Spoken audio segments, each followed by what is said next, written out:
उनको पूजने लगे, लेकिन बाबा साहब को मानते हैं लेकिन बाबा साहब की नहीं मानते। ये हमारे अंदर फर्क है। जिस दिन हम बाबा साहब की मानने लगेंगे, की का मतलब समझ रहे हैं, मतलब उनके लिखे हुए विचारधारा है। बाबा साहब का मानने का मतलब बाबा साहब को मानना, पूजा अर्चना करना। अगर बाबा साहब की मानना है मतलब उनके विचारधारा पर हमें चलना है, उनके लिखे हुए संविधान पर, उनके लिखे हुए किताबों पर, उनके लिखे हुए सूत्रों पर हमें चलना होगा। वो बाबा साहब है। और जब ज्योतिराव फुले साहब के बाबा साहब की बारी है, जिन्होंने तीसरे गुरु, इन तीनों महान महापुरुषों को उन्होंने माना। आप सभी तीनों के बारे में मैंने आपको बता दिया जानकारी। तीन गुरु बाबा साहब ने क्यों माना था? क्योंकि उनके अंदर क्वालिटी थी, अकेले दम पर उन्होंने देश में परिवर्तन लाया। उनके आदर्शों पर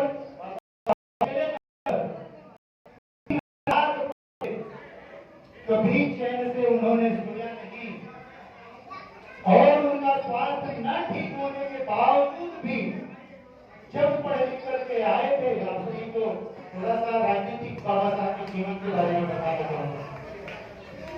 गांधी जी का नाम तो आप लोग जानते हो। गांधी जी को कहा गया, गांधी जी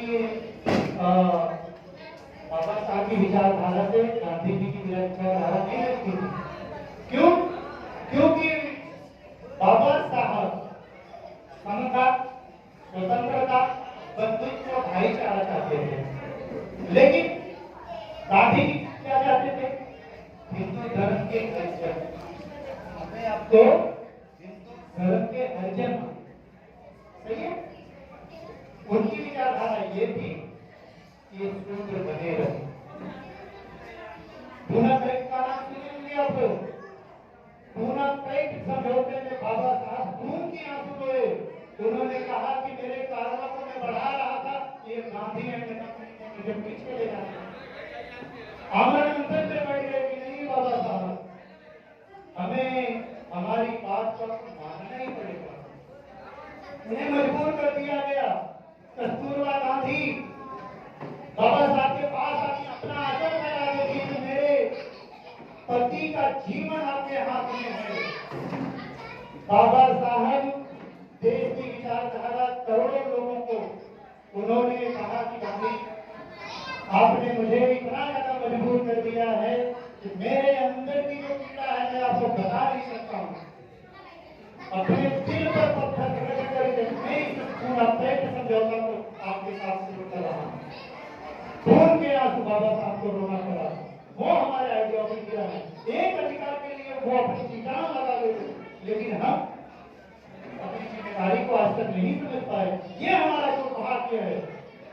अगर हमें बाबा साहब को पहचानना है तो उनके आइडिया, उनके लिखे हुए विचारधारा को हमें अपनाना पड़ेगा, उनके आदर्शों पे हमें चलना होगा, उनकी सोच को, उनके त्याग को, उनके बलिदान को, उनकी कुर्बानी को हमें हमेशा अपने दिलों में सजो कर रखना होगा।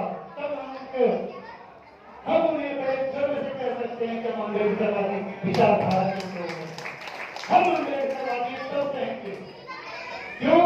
क्योंकि फिर से मैं वो एक तरह दोहराता हूँ, रुतबा मेरे सर को तेरे संविधान से मिला है, ये सम्मान भी तेरे संविधान से मिला है। औरों को मिला होगा तो मुकद्दर से मिला होगा, हमें मुकद्दर भी तेरे संविधान से मिला होगा। वो हमारे मैं आपको मुझे से बता दूंगा कि हम मिशन को चलाने वाले व्यक्ति हैं, हम गायक नहीं हैं। हम पैसे नहीं लेते, हम पैसे लोगों को देने को नहीं काम करते हैं। समाज सेवा हम सबका अधिकार है। और प्लीज हमें शर्मिंदा न करें कि आप सबका सम्मान प्यार हमें यहाँ भी चलाता है। हम चाहते हैं कि हमारे कृषि भाई हों, अगर वो हमें सुनना चाहते हैं, बाबा साहब के आदर्शों पे चलना चाहते हैं तो हमारा दायित्व है। अगर हम पढ़े लिखे अपने कर्तव्य को निभाने के लिए हमें हर जगह जाना पड़ता है और हम चाहते हैं। क्यों? क्योंकि बाबा साहब को अगर आप मानते हो, अपने आप को अम्बेडकरवादी विचारधारा को कहते हो कि हम अम्बेडकरवादी हैं, तो हमें अपनी जिम्मेदारी के साथ काम करना पड़ेगा, चाहे वो दिन हो